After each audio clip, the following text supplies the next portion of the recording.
इसमें चुंबक चिपक जाता था। अब भी तो गुण यही है कि चुंबक चिपक जाता। तो एक भौतिक गुण भी होता है, रासायनिक गुण होता है। क्लोरीन को लेकर भाग जाएगा, हाइड्रोजन जो है क्लोरीन को लेकर के भाग जाएगा। इसलिए H ऊपर रहता है और नीचे रहता है। इसको याद रखना, कभी जिंदगी में नहीं भूलोगे। जब ये दोनों एक ही अपक्रिया हो जाए उसे रेडॉक्स अपक्रिया कहते हैं। पकौड़ी खाई होगी, ताजी पकौड़ी और कुछ रखे समय के बाद पकौड़ी में अंतर होगा। याद रखिए, फार्मूला बहुत इंपॉर्टेंट है। जय हिंद साथियों, आई होप आप सभी लोग बेस्ट होंगे। मेरे मेरे ब्रिजेशियन सेम टॉपर। पिछली क्लास में मैंने आपको केमिस्ट्री की शुरुआत की थी और वहां पे मैंने बताया था, चार्ट दिया था कि मैंने आपको क्या पढ़ाना है इस चैप्टर के अंदर, जिसमें मैंने कल दो चीजें आपको पढ़ा दी थी, संयोजन और वियोजन। चार्ट को मैं एक बार रिकॉल करवाता हूं, क्या चार्ट था। चैप्टर का नाम जरूर याद रखिए, केमिकल रिएक्शन एंड इक्वेशन, रासायनिक अभिक्रियाएं और समीकरण।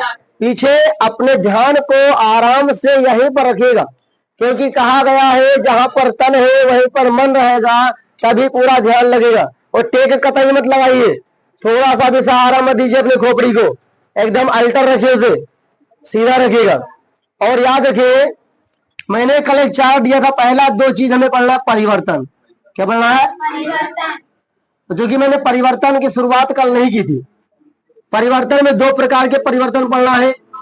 पहला फिजिकल, मतलब कि भौतिक, बोलिए नहीं, और दूसरा रासायनिक। चलिए आगे की चार्ट हम अभी थोड़ी देर बाद में बात करेंगे, पहले इस टॉपिक्स में हम क्लियर करें कि भौतिक परिवर्तन क्या है और रासायनिक परिवर्तन क्या है। जिसको पता है वो अपने ज्ञान को अपने माइंड में रखेगा, और जिसको नहीं पता है वो आराम से सुनिएगा। अच्छा, भौतिक है, फिजिक्स में आपने पढ़ा होगा, और केमिस्ट्री में आपने क्या देखा है। केमिस्ट्री आपने आप जब पढ़ रहे तो देखा होगा कि कोई पदार्थ पहले कुछ दूसरा था, अब कुछ दूसरा बन गया। आपने ये भी देखा होगा कि पहले कुछ दूसरे क्वालिटी का था, अब उसका क्वालिटी भी बदल गया है। लेकिन आपने कभी देखा कि लोहे में कोई लोहे का टुकड़ा है, मान लेते क्या है, ये हमारे पास स्टैंड है, क्या है, स्टैंड है। पहले लोहा था, अब भी लोहा है, लेकिन इसके क्या परिवर्तन हुआ, आकार। क्या परिवर्तन हुआ? क्या पहले चुंबक चिपकता था, अब चुंबक नहीं चिपकेगा, चिपकेगा। क्या? तो देखो, पहले इसका गुण क्या था, इसमें चुंबक चिपक जाता था। अब भी तो गुण यही है कि चुंबक चिपक जाता। तो भौतिक परिवर्तन किसे कहते हैं? ऐसा परिवर्तन इसमें जो नया उत्पाद बने उसके गुणधर्म में कोई परिवर्तन ना हो, केवल आकार और आकृति में परिवर्तन होता है, उसे भौतिक परिवर्तन कहते हैं। समझ में आया पीछे?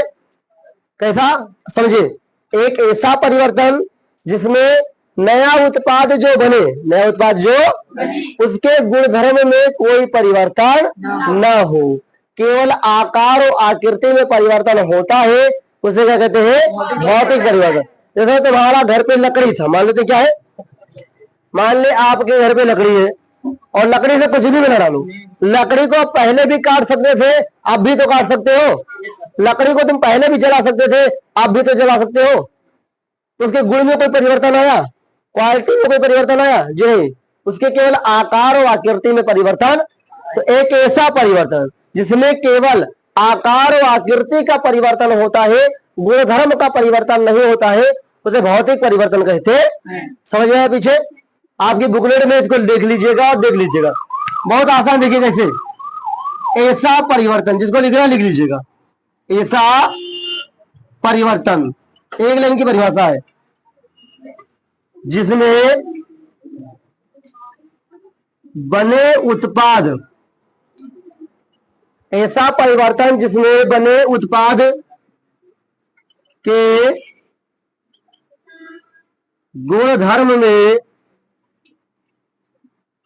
कोई परिवर्तन न हो,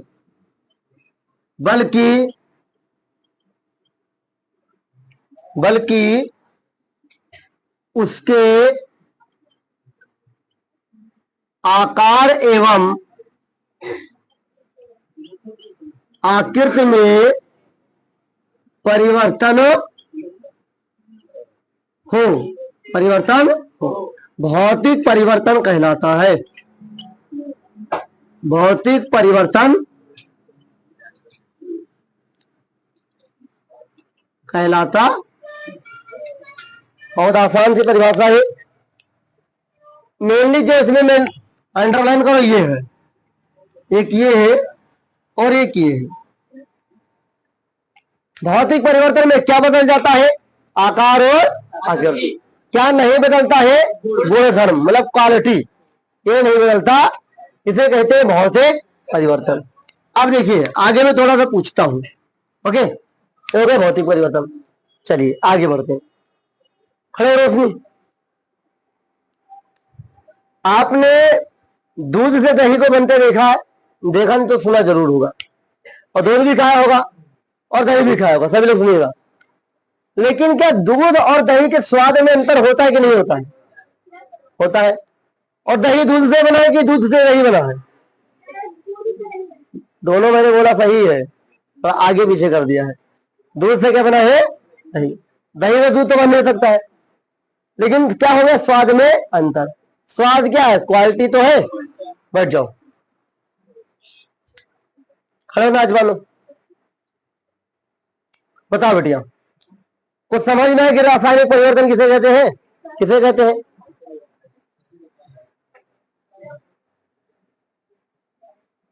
बताओ बताओ, बैठ जाओ। तुम समझ पा रहे हो, बोल नहीं पा रहे हो? बैठ जाओ, बैठ जाओ। ऐसा परिवर्तन जिसमें बनने वाले उत्पाद में क्या गुणधर्म परिवर्तन हो जाए।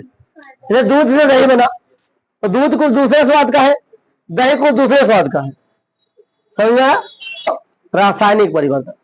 तो एक ऐसा परिवर्तन जिसमें बनने वाले उत्पाद के भीतर या उत्पाद में क्या हो, गुणधर्म बदल जाए, उसे क्या कहते हैं? रासायनिक परिवर्तन। लिख लीजिए, ऐसा परिवर्तन, ऐसा परिवर्तन जिसमें, जिसके लिखिएगा, जिसके उपरांत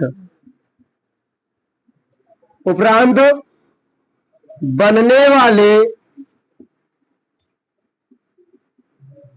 वाले उत्पाद के गुणधर्म में, ऐसा परिवर्तन जिसमें, जिसके उपरांत बनने वाले उत्पाद के गुणधर्म में परिवर्तन होता है, उसे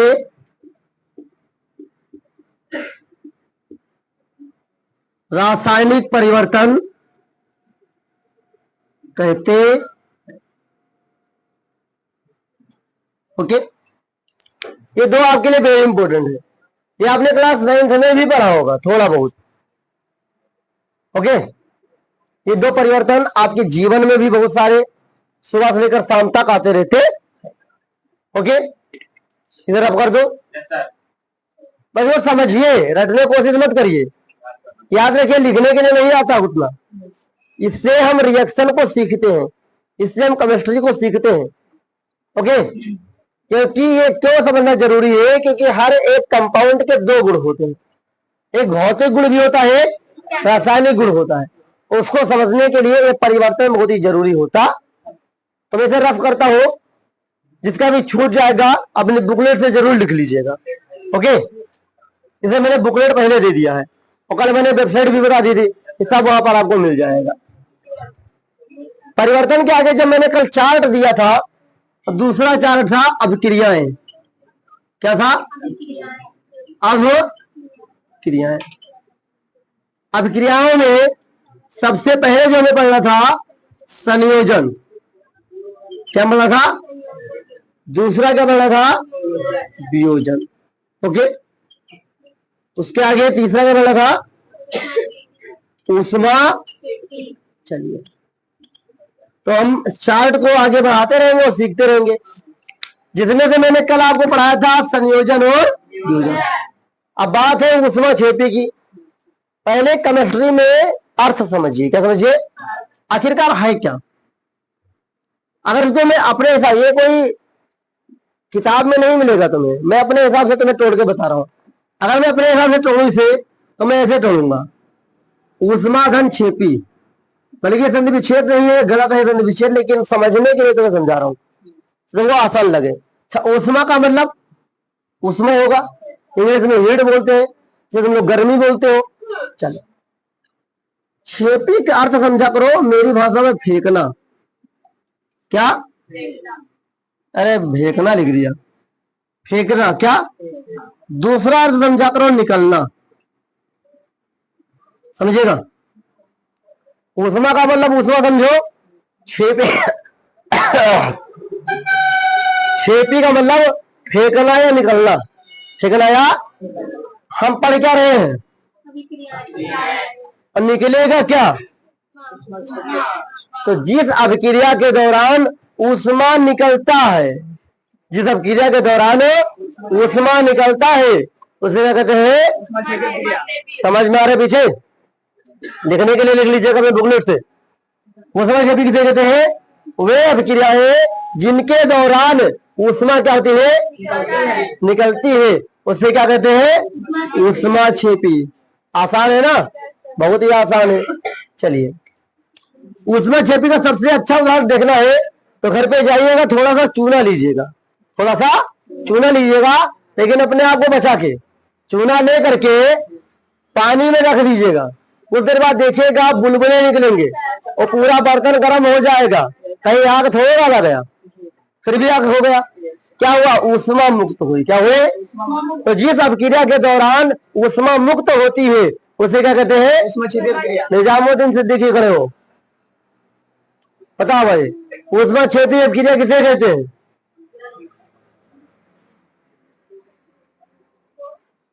ऊष्मा छेपी किसे कहते हैं? इसलिए ध्यान यहीं पे रखो। बैठ जाओ, खड़े हो कमरुद्दीन, बताओ ऊष्मा छेपी अभिक्रिया किसे कहते हैं?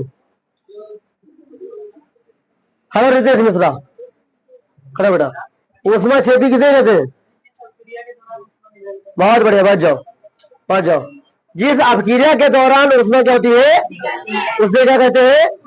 ऊष्मा छेपी अभिक्रिया कहते हैं। इससे आसान नहीं हो सकता है, इसका याद रखना, इससे आसान हो भी नहीं सकता है। क्या मैंने बताया? जिस, लिख लीजिए, इसको लिखना है, जिस अभिक्रिया के दौरान, जिस अभिक्रिया के क्या निकलेगा? ऊष्मा, ऊष्मा निकलती है। क्या?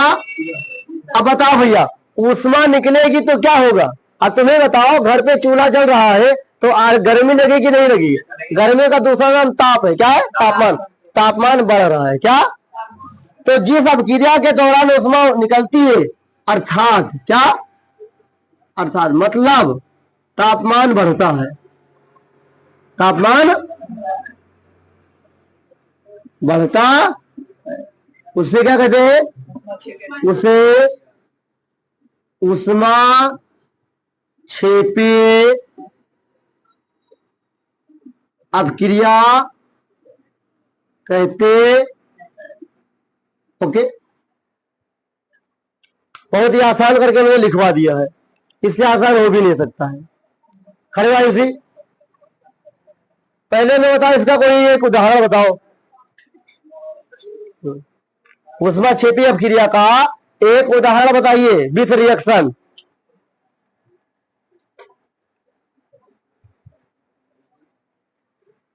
कौन बताएगा इसको? खड़ा हो तुम, कन्हैया लाल, बहुत बढ़िया, बैठ जाओ।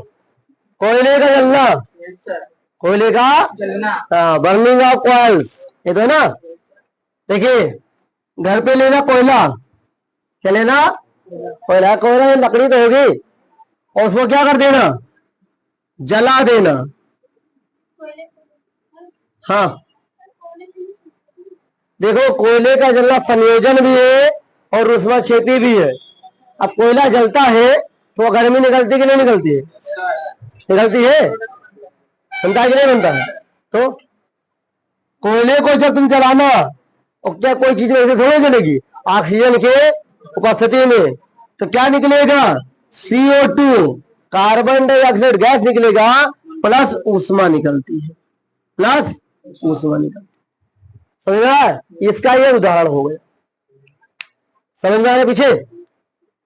जो अभी तक नहीं पढ़े ध्यानपूर्वक पढ़िएगा, क्योंकि इससे आसान भी नहीं हो सकता है और इसे सरल करोगे फिर तो हाई स्कूल का मतलब नहीं रह जाएगा। क्या बेटा? क्या बेटा? श्वसन। हाँ, श्वसन भी एक ऊष्माक्षेपी अभिक्रिया है। जो लोग सांस लेते हैं वो भी एक क्या है? ऊष्माक्षेपी अभिक्रिया है। कैसे? अगर ठंडी आ रही है, अभी आप देखिएगा थोड़ा सा फूकिएगा, भाप निकलता है, भाप अभी भी निकल रहा है, लेकिन चूंकि एटमॉस्फेयर वातावरण का तापमान क्या है? ज्यादा है। क्या है? ज्यादा है, तो ये भाप हमें दिखाई नहीं देता है, ये वाष्पित हो जाता है।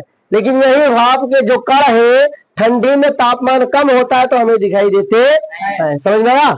ओके। तो हाँ, कभी कभी ऑब्जेक्टिव में पूछता है क्या श्वसन भी एक ऊष्माक्षेपी अभिक्रिया है या नहीं? तो है। क्या है? ऑब्जेक्टिव में पूछता है। आइए आगे देखते हैं। तीसरे के बाद चौथा क्या है? ऊष्मा। चलिए ध्यानपूर्वक धैर्यपूर्वक पढ़िएगा। चलिए इसका भी दो अर्थ बनाता हूं। ये दो अर्थ किसी किताब में नहीं लिखा है, न कोई टीचर के लिए है, बस मैं अपने हिसाब से समझाने के लिए बनाया हूं। ऊष्मा का मतलब तो मैंने गर्मी बता दिया। क्या? गर्मी, ऊष्मा। सोसी का मतलब सोखना। क्या? सोखना। अब ये बताओ, एक गिलास पानी है और सोखता रख दोगे और पानी डालते जाओगे तो गिलास का पानी कम होगा कि नहीं होगा? कम होगा। तो यहाँ पर क्या किसको सोख रहा है?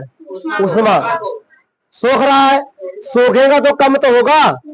तो जिस अभिक्रिया के दौरान ऊष्मा अवशोषित होती है, क्या? अर्थात तापमान घटता है, उसे क्या कहते हैं? ऊष्मा शोषी अभिक्रिया। समझ में आया? चलिए लिखता हूं, लिखिएगा। जिन अभिक्रियाओं के दौरान, जिन अभिक्रियाओं के दौरान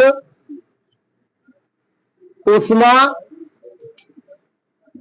अवशोषित है। क्या है? अवशोषित। अर्थात, बातें मत करिए, अर्थात सही जगह गलत हो गया। अर्थात तापमान घटता है, उसे ऊष्मा शोषी अभिक्रिया कहते। अब बताओ, इससे आसान नहीं हो सकता है? तो मेरे अकॉर्डिंग तो नहीं हो सकता भैया, इसलिए मैंने आसान कर दिया इसको। इससे आसान नहीं हो सकता। केवल शब्द का अर्थ समझो। शब्द का ऊष्मा का मतलब ऊष्मा, शोषी का मतलब सोखना। कोई चीज सोखेगा तो कम होगा कि नहीं होगा? क्योंकि ऊष्मा सोख रहा है। तो जिन अभिक्रियाओं के दौरान ऊष्मा क्या होती है?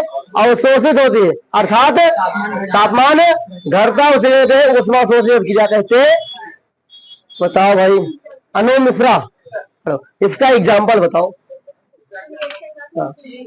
एग्जाम्पल बताइए। हाँ हाँ, ये गलत बता रहे हो। हाँ बताओ कौन है? बहुत बढ़िया, मुझे मेरे दिमाग में यही था। क्या फिर से बताओ? N2 plus O2। बैठ जाओ, ध्यान दीजिए। जब नाइट्रोजन को ऑक्सीजन के साथ अभिक्रिया कराया जाता है तो वहां पे तापमान लगता है। क्या लगता है? तापमान। मतलब तापमान क्या होता है? घटता है। ध्यान दीजिएगा। अभी उतारो ना भाई, तुरंत उतारा मत करो, कम से कम अगर रटना है तो उतार लो। समझना तो समझो कैसे हो रहा है। N2 क्या है? नाइट्रोजन। O2 क्या है? ऑक्सीजन। जब इसको एक साथ मिलाया गया तो बनेगा क्या? 2NO।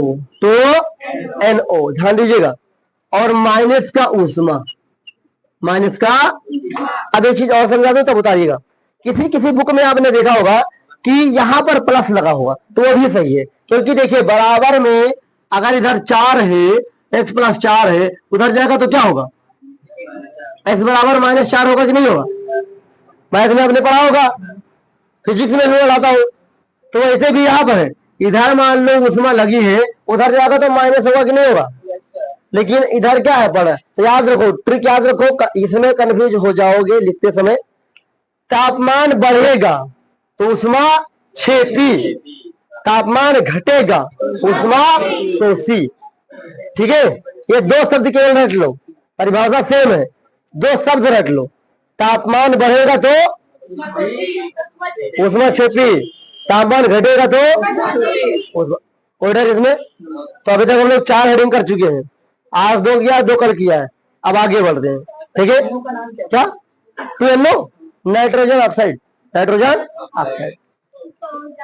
ओके, ठीक है। अभी तक हम लोग 4 अपक्रियाएं पढ़ चुके हैं, संयोजन, वियोजन, ऊष्माक्षेपीय। अब अगला क्या बोल रहा है? विस्थापन। अभी को पहले फिजिक्स समझो के पीछे क्या है भैया, लेकिन इसको पहले फिजिक्स समझो इसके पीछे क्या है। आपने कक्षा में विस्थापन पढ़ा होगा। आप देखिए ध्यान से, मैं यहां पर हूं और मैं यहां पर आ गया, तो ये गति भी है और ये विस्थापन भी होगा। विस्थापन कब होगा? जब दिशा का ज्ञान होगा। क्या होगा? दिशा का ज्ञान। तो आइए इसके पीछे हम केमिस्ट्री को सीखते हैं, ध्यान से देखिएगा। ऐसी अपक्रिया जिसमें कोई तत्व किसी तत्व को उसके जलीय विलयन से विस्थापित कर देता है, उससे क्या कहते हैं? विस्थापन अपक्रिया कहते हैं। लिखिएगा सभी लोग, ऐसी अपक्रिया, कौन सी अपक्रिया है ये? विस्थापन। हेडिंग डालिएगा, ऐसी अपक्रिया, ऐसी अपक्रिया जिसमें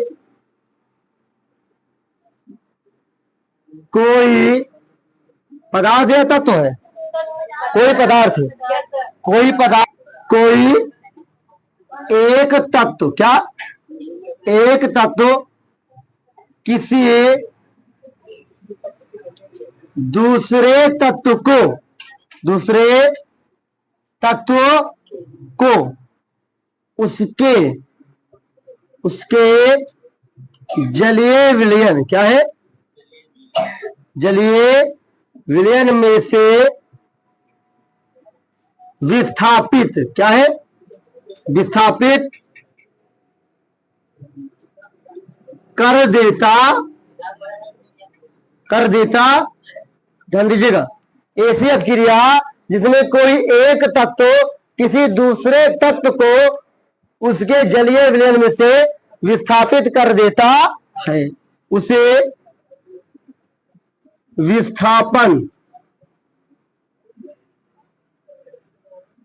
अपक्रिया कहते। चलिए अब मैं इसको क्लियर करता हूं, ठीक है। कितने लोगों ने मीथेन गैस को सूंघा है? मीथेन गैस नहीं सूंघा तुम लोगों ने? अरे गोबर की सुगंध तो ली होगी कभी कभी। हाँ हाँ, जैसा ही मैं समझा रहा हूँ, समझा। जलीय विलयन में से, सॉरी, जलीय विलयन में से गोबर तो सूंघा होगा, सब गोबर नहीं सूंघा होगा, सड़ा वड़ा कुछ पड़ा होगा उसे तो सूंघा होगा। अरे कुछ नहीं सूंघा होगा, घर पे कंडा कभी जला है? अब वही चीज है यहाँ पे, क्योंकि ज्यादा चीज है बढ़िया। Methane gas is very important. अगर मीथेन गैस खत्म हो गया तुम्हारे घर से चूल्हा खत्म हो जाएगा, खाना नहीं बना पाओगे, तो कंडा नहीं भरेगा, गैस सिलेंडर में नहीं भरी। देखिए ध्यान से, CH4 क्या है? मीथेन गैस है। क्या है? CH4 का मैं स्ट्रक्चर देखता हूं। एक कार्बन है, 4 हाइड्रोजन,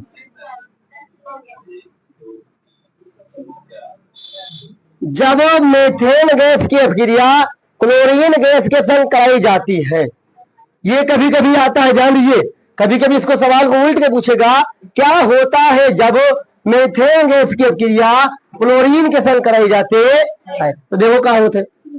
और याद रखिए, ये सूर्य के प्रकाश की उपस्थिति में होगा, इसे बोलते हैं HNu। क्या बोलते हैं? क्या बोलते हैं? ये कैसा है? सूर्य का प्रकाश। क्या है? अभी कोई लिखेगा नहीं, तो याद रखिए, जहां पर हाइड्रोजन और क्लोरीन होंगे उनकी दोस्ती बढ़िया है। क्या है? तो ये हाइड्रोजन जो है क्लोरीन को लेकर भाग जाएगा, हाइड्रोजन जो है क्लोरीन को लेकर के भाग जाएगा, ध्यान दीजिए। तो ये HCl बन गया। अब ये बताओ, तुमको चाहिए, मान लो कोई मुर्दा जा रहा है, और मुर्दे को चाहिए 4 कंधा, तो चाहिए। अब एक आदमी थक गया है, हट गया है, तो दूसरा आएगा कि नहीं आएगा? तो यहाँ हाइड्रोजन लगा था, हाइड्रोजन दूसरे को लेकर भाग गया है, तो कोई आएगा कि नहीं आएगा?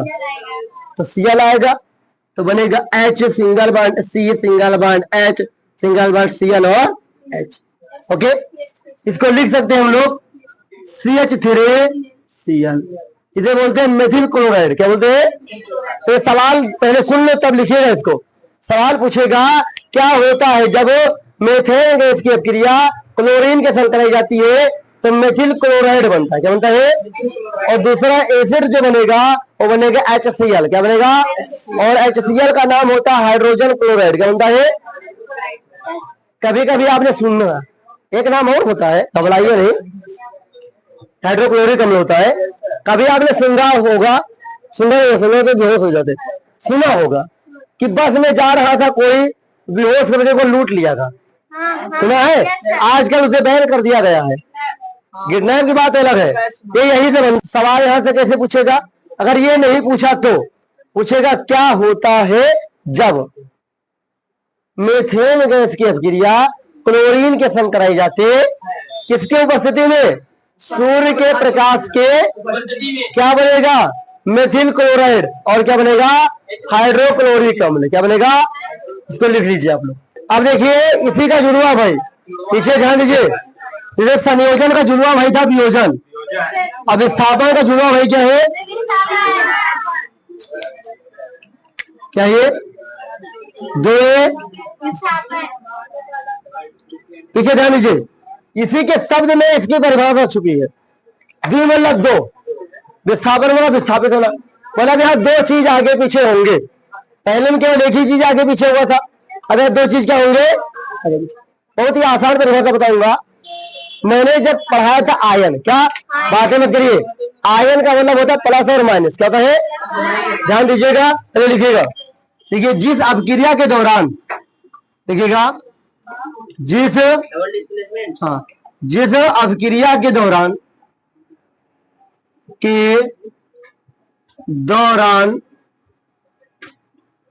अभिकारकों के बीच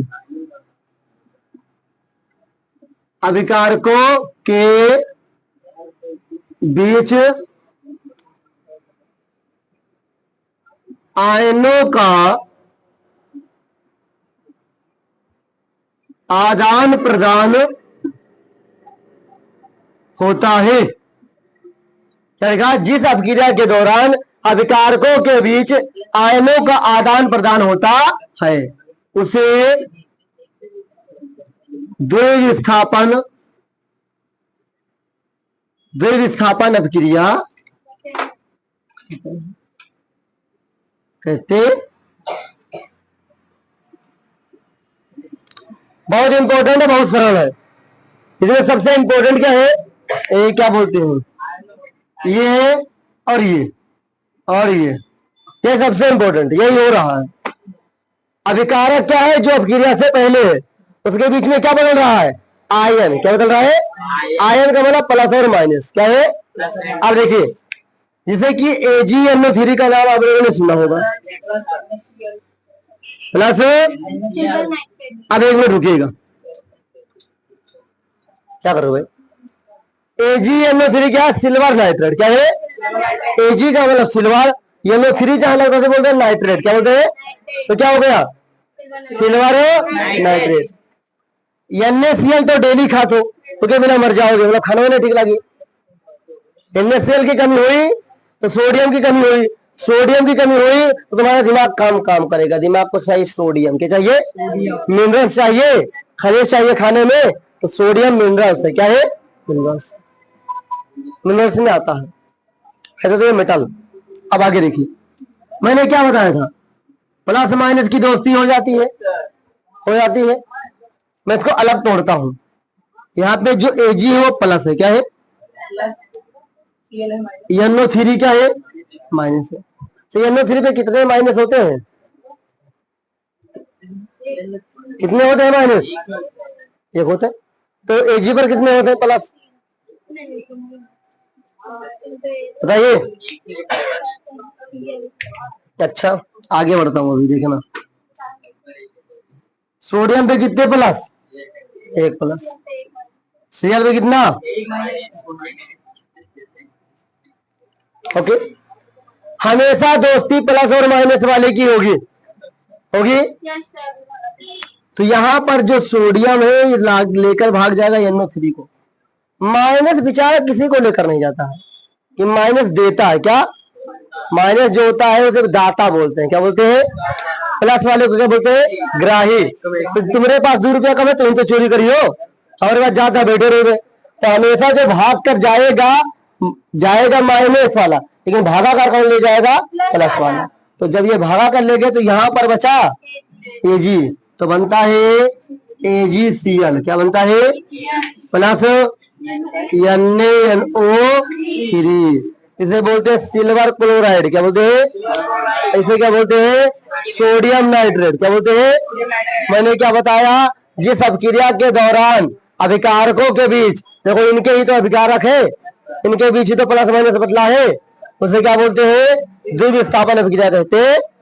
इसको मत लिखिएगा, ऊपर वाला ही लिखिएगा। ओके ओके, आइए हम लोग आगे बढ़े। ध्यान दीजिए, केमिस्ट्री में हम लोगों ने शुरू से पढ़ा है सबसे पहले संयोजन और वियोजन, एक जैसे मिले हैं।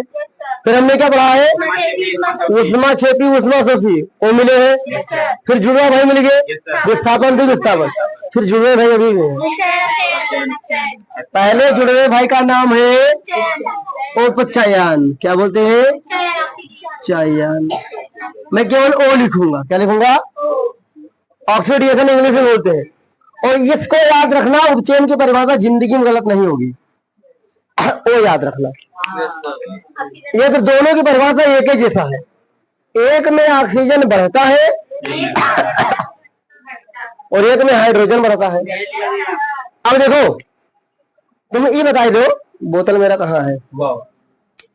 इसमें इतना खाली पानी है, अब पानी भरूंगा तो यहाँ तक आ गया। अब पानी जब भर गया, फिर मैं पानी भरूंगा तो बाहर जाएगा कि नहीं जाएगा? वही अधिकतर आदमी के दिमाग के संग है कि नहीं? ज्यादा भर लेना है, भर लेना, ओवर थिंकिंग खाली। काम कीजिए, भरिए दिमाग में। ठीक है, अच्छा घरे देख लियो, विश्वास नहीं है तो। अब एक चीज याद रखिएगा ध्यान से, या तो ऑक्सीजन बढ़ेगा या हाइड्रोजन, तो उसे उपचयन कहेंगे। अभी मैं लिखवाऊंगा, समझ लो। और एक इसका जुड़वा भाई है अपचयन। क्या है? अपचयन H। दोनों में ऊपर के लिए लगा रहा हूँ और ट्रिकी बता रहा हूँ। देखिए, इसके लिए O ऊपर रहता है, H नीचे रहता है। इसके लिए H ऊपर रहता है, O नीचे रहता है। इसको याद रखना, कभी जिंदगी में नहीं भूलोगे परिभाषा। देखो यहाँ पर H ऊपर है, ऊपर का मतलब बढ़ रहा है, H नीचे, इसका मतलब। तो जिस अपक्रिया में ऑक्सीजन बढ़े हाइड्रोजन, उसे क्या कहते हैं? और दूसरा, जिस अपक्रिया में हाइड्रोजन बढ़े ऑक्सीजन, उसे क्या कहते हैं? समझ में आया? अब लिख लीजिए, चलिए पहला वाला लिखिए। जिस अपक्रिया के दौरान, जिस अपक्रिया के दौरान अभिकारक के या एक पदार्थ में, क्या दौरान, क्या किसी लिख दो, चलो, किसी पदार्थ में ऑक्सीजन, क्या बोले? ऑक्सीजन की बढ़ोतरी, क्या बढ़ोतरी हो या हाइड्रोजन की कमी हो, उसे उपचयन कहते हैं। मतलब उसे उपचयन अपक्रिया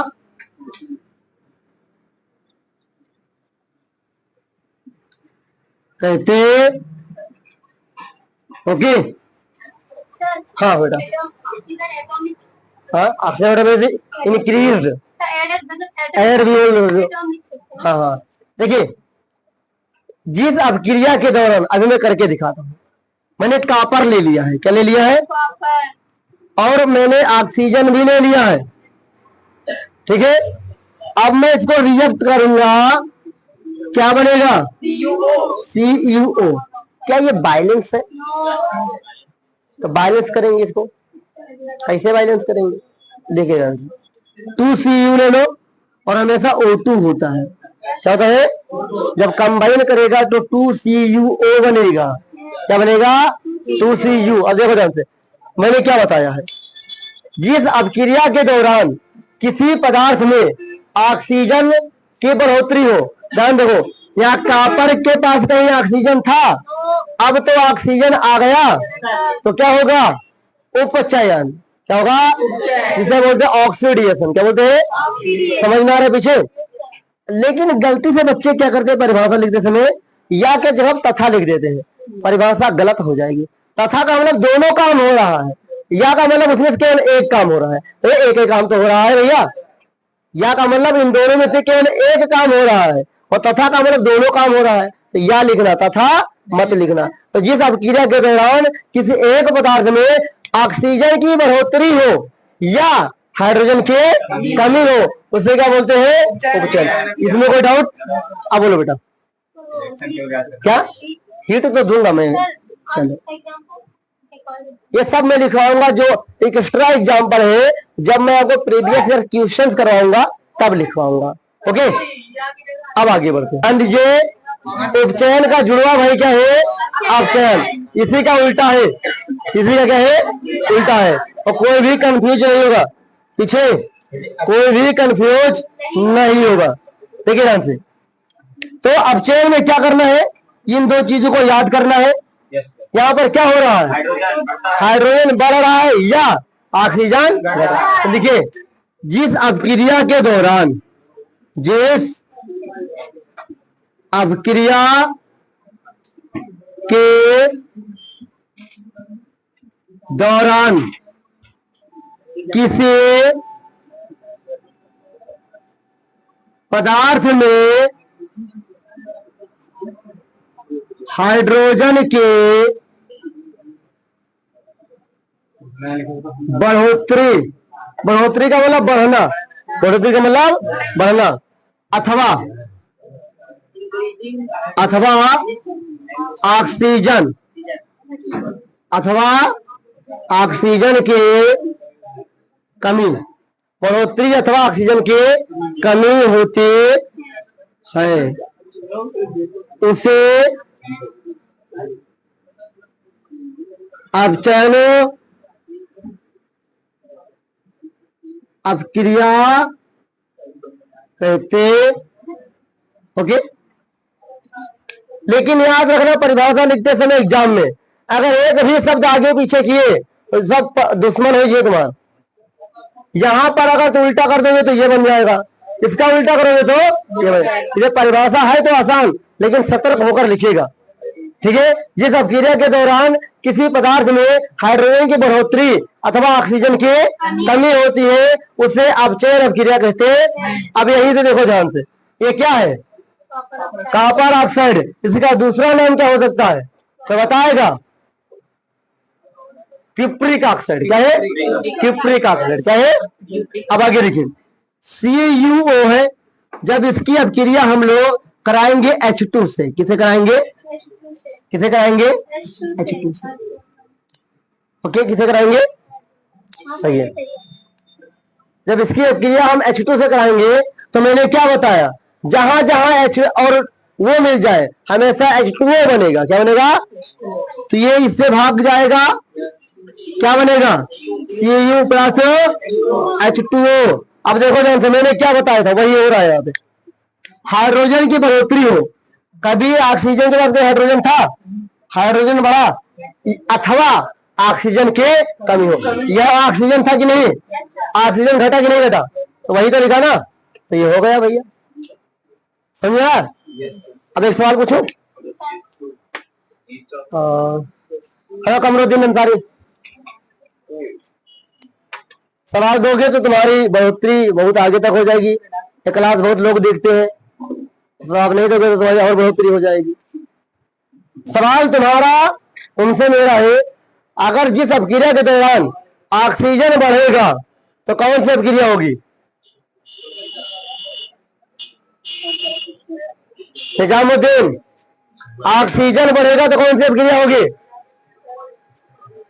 बैठ जाओ, मैंने भी तुरंत बताया, बैठ जाओ। ऑक्सीजन बढ़ेगा उपचयन होगा, हाइड्रोजन बढ़ेगा अपचयन।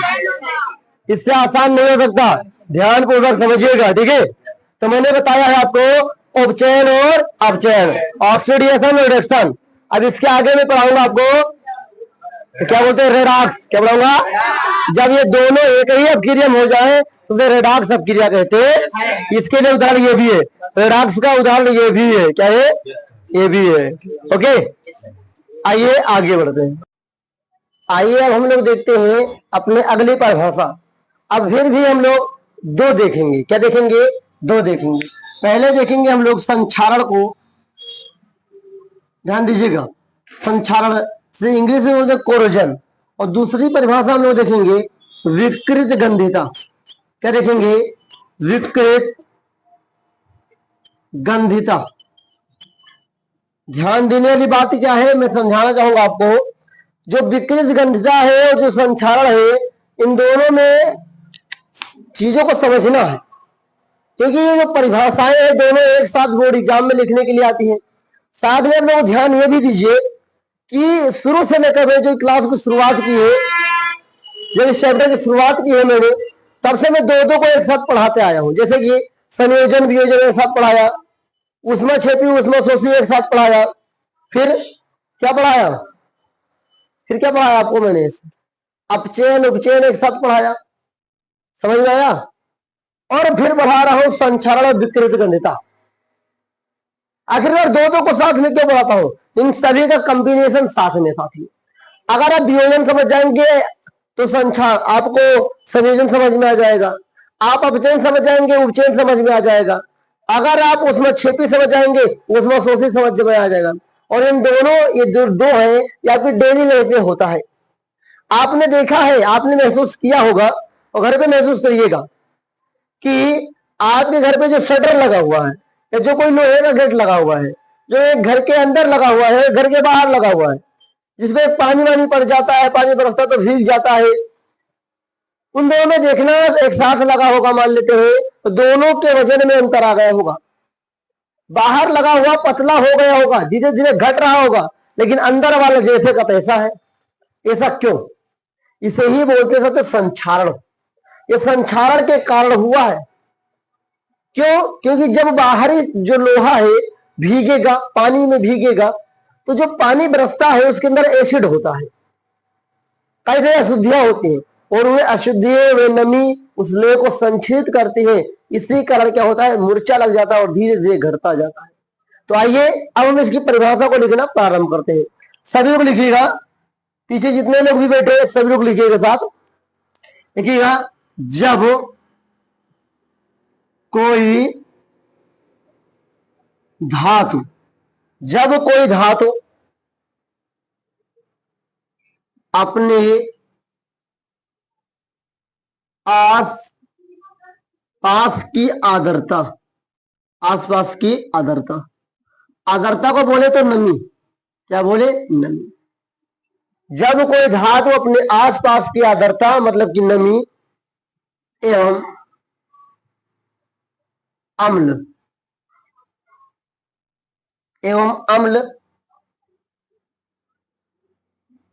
आदि से प्रभावित होती है तो संचरित होती है। प्रभावित होती है तो संचरित होती है। संचरित होती का मतलब घटती है, कम होती है। इसे ही संक्षारण कहते हैं। इसे ही संक्षारण कहते हैं। इसे संक्षारण कहते हैं।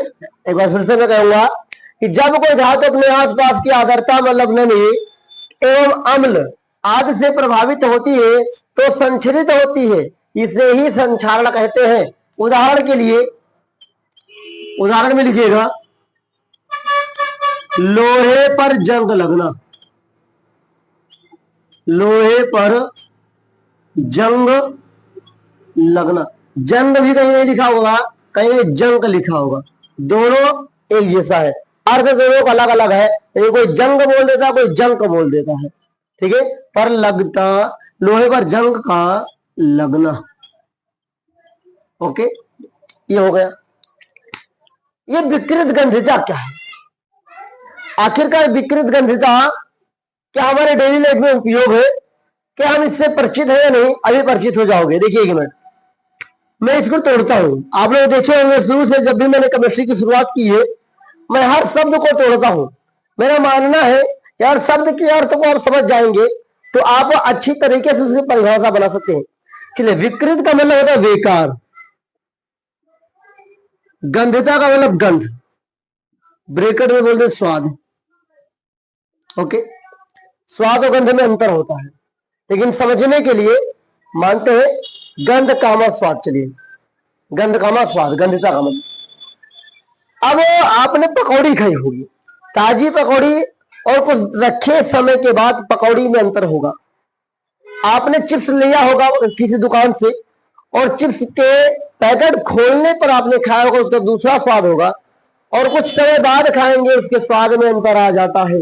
इसी को बोलते हैं विकृत गंधिता। चलिए अब देखते हैं, इसको लिखते हैं, समझ में आएगा। याद रखिए, जितने भी चीजें हैं सब फ्राई की जाती है, अधिकतर चीजें जो कुरकुरे होती है, जितने भी कुरकुरे चीजें होती है वो क्या होती है? फ्राई होती है। तो कुरकुरे चीजें फ्राई होती है, उनको कुरकुरा बनाए रखने के लिए क्या होता है? वो पैकेट में बंद किया जाता है। कितने इसलिए बंद की जाती है कि कुरकुरा रहे, मुरमुरा रहे, जिसे बोलते हैं। अब देखो भाई, पैकेट से बाहर निकाला गया, उसके अंदर क्या नमी लगी, क्या लगी? नमी लगी, हवा लगा बाहर, एटमोस्फियर। तो आइए अब देखते हैं विकृत गंधिता है क्या। तो लिखिएगा, जब वसा तथा तेलों का उपचयन होता है। उपचयन क्या है? मैंने आपको भी पढ़ा के रखा है। जब वसा तथा तेलों का उपचयन होता है या कई दिनों तक, क्या है? कई दिनों तक खुले में, क्या? खुले में रखे रहते, ध्यान पूर्वक समझिएगा। जब वसा तथा तेलों का उपचयन होता है या कई दिनों तक खुले में रखे रहते हैं तो उनका स्वाद बेकार जाता है, बेकार जाता, बेकार जाता है। इसी को विकृत गंधिता कहते हैं। है ना आसान? बहुत ही आसान परिभाषा है साथियों, घबराइएगा नहीं, बहुत ही आसान तरीके से समझा रहा हूं। और याद करिए और याद रखिएगा, शुरू से अब तक जो भी मैंने पढ़ाया है हर शब्द का अर्थ समझाया है। अगर हर एक हेडिंग का आप अर्थ समझ जाएंगे तो आपके लिए परिभाषा बहुत ही आसान हो जाएगी, आप अच्छी तरीके से लिख पाएंगे और रटना नहीं पड़ेगा। 2-3 बार पढ़ेंगे आपको समझ में जरूर आएगा। तो मैंने शुरू से अंत तक जितना अभी तक आपको पढ़ाया है, इसमें किसी को डाउट हो तो कमेंट के थ्रू पूछ लीजिए, या यहाँ जितने लोग भी हैं सब लोग पूछ सकते हैं। अब सभी से मैं सवाल पूछता हूं, क्या अभी तक जो मैंने पढ़ाया है इसमें अगर मैं सवाल पूछूं तो आप जवाब देंगे या नहीं देंगे? मुझे लगता है आप दे सकते हैं, क्योंकि आपने ईमानदारी से पढ़ा होगा तब। अब देखिए हमें बचा क्या है और हमें पढ़ना क्या है। परिभाषा तो जो मैंने लिखाई है आपको, इससे बाहर नहीं परिभाषा आएगी इस चैप्टर से लेकर के। जो अब यूपी बोर्ड 2025 के लिए सिलेबस दिया गया है यूपी बोर्ड के द्वारा, उसके अकॉर्डिंग एक भी परिभाषा आपसे छूटेगी नहीं और याद रखिए कि दोनों परिभाषा एक साथ पूछी जाती है। लिख के आएगा निम्नलिखित पर टिप्पणी लिखिए या संचारण तथा विकृत संगंधिता पर टिप्पणी लिखिए। आपको परिभाषा लिख देना है, अच्छी तरीके से लिखना है, जिससे आपको नंबर अच्छे मिले, अंक अच्छे मिले। अब वक्त आ गया है कुछ नया सीखने का। तो वक्त सीखना, देखिए इस चैप्टर के अंदर सबसे इंपॉर्टेंट टॉपिक होता है किसी रासायनिक समीकरण को संतुलित कैसे करें। एक टॉपिक है द्रव्यमान संरक्षण का नियम। क्या है? द्रव्यमान संरक्षण का नियम एक है, इसके अंदर हेडिंग मैं आपसे बोल दे रहा हूं, समझिएगा और महसूस करिएगा, घर पे आपको उतना ही महसूस होगा। द्रव्यमान संरक्षण का नियम यह कहता है कि द्रव्यमान को न उत्पन्न किया जा सकता है और न ही नष्ट किया जा सकता है, उसे केवल एक रूप से दूसरे रूप में परिवर्तित किया जा सकता है। एक टॉपिक मैंने अभी आपको समझाया, द्रव्यमान संरक्षण का नियम क्या होता है कि कोई भी वस्तु, कोई भी तत्व, कोई भी पदार्थ न तो उत्पन्न किया जा सकता है और न ही नष्ट किया जा सकता है, इसे ही द्रव्यमान संरक्षण का नियम कहते हैं। ओके, चलिए इसका उपयोग कहां करेंगे? तो जब मैं आपको संतुलित रासायनिक समीकरण सिखाऊंगा करना, वहां पर इस परिभाषा का उपयोग करेंगे। क्योंकि हमारे बीच में कंकाली रिएक्शन था, कंकाली इक्वेशन था, वो कहां गया? तो कंकाली में सुना रहा हूं, सुन लो, जो इंपॉर्टेंट है वो मैं लिखवा दिया हूं। कंकाली समीकरण किसे कहते हैं वो भी कब बताऊंगा? जब मैं संतुलित रासायनिक समीकरण सिखाऊंगा तभी बताऊंगा। लेकिन अभी मैं कुछ समय आपका लूंगा और आपको मैं बताऊंगा कि रासायनिक समीकरण को संतुलित करने के लिए क्या क्या जरूरी है। कहते ना कि अगर घर पे खाना बनेगा तो खाना बनने के लिए क्या क्या जरूरी है, उसकी व्यवस्था तो कर लिया जाए। तो मैं तो संतुलित रासायनिक समीकरण सिखाऊंगा एक नेक्स्ट क्लास में, लेकिन उसके लिए क्या क्या तैयारी होनी चाहिए, उसके लिए क्या क्या हमारे पास होना चाहिए, उसको मैं बता देता हूं। क्योंकि अगर आपको हथियार ही नहीं होगा तो आप कैसे चलाओगे? आप ध्यान से देखिए, जैसे कुछ फार्मूला हमें याद होना चाहिए, जैसे कि सल्फ्यूरिक अम्ल, सल्फ्यूरिक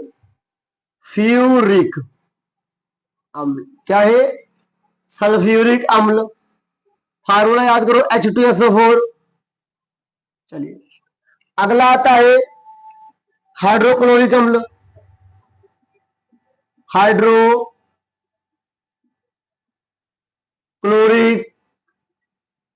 अम्ल HCl है। ओके, अगला आता है आपका क्या? नाइट्रिक अम्ल, नाइट्रिक अम्ल, इसे बोलते हैं HNO3। ओके, याद रखिए फार्मूला बहुत इंपॉर्टेंट है। फिर एक carbon dioxide, carbon dioxide, carbon dioxide क्या है? CO2।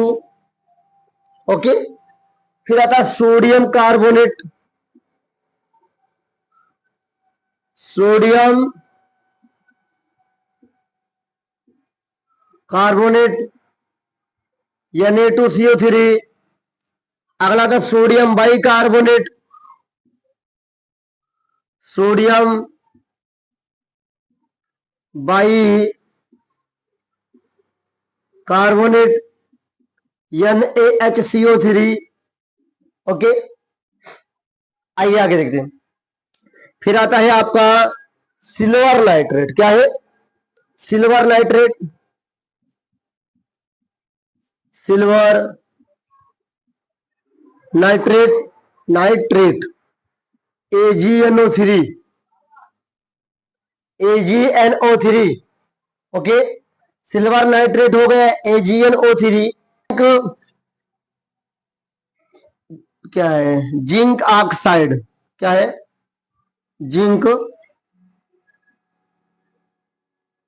ऑक्साइड, ZNO, ZNO, ये जिंक ऑक्साइड का फार्मूला है ZNO। समझ में आया? जिंक ऑक्साइड का फार्मूला है। अब अगर पूछा जाए कि जिंक कार्बोनेट का फार्मूला क्या होगा, और सारे फार्मूला क्या आप सीखना चाहते हैं अच्छा, मैंने इतना ही क्यों बताया और कोई क्यों नहीं बताया?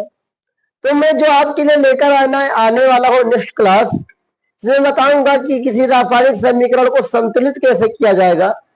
वहां पर जो क्वेश्चंस आपके बोर्ड एग्जाम के लिए इंपॉर्टेंट है, वहां पर इन सभी का ज्यादा उपयोग है, तो मैंने इसलिए इन्हीं का नाम लिया है।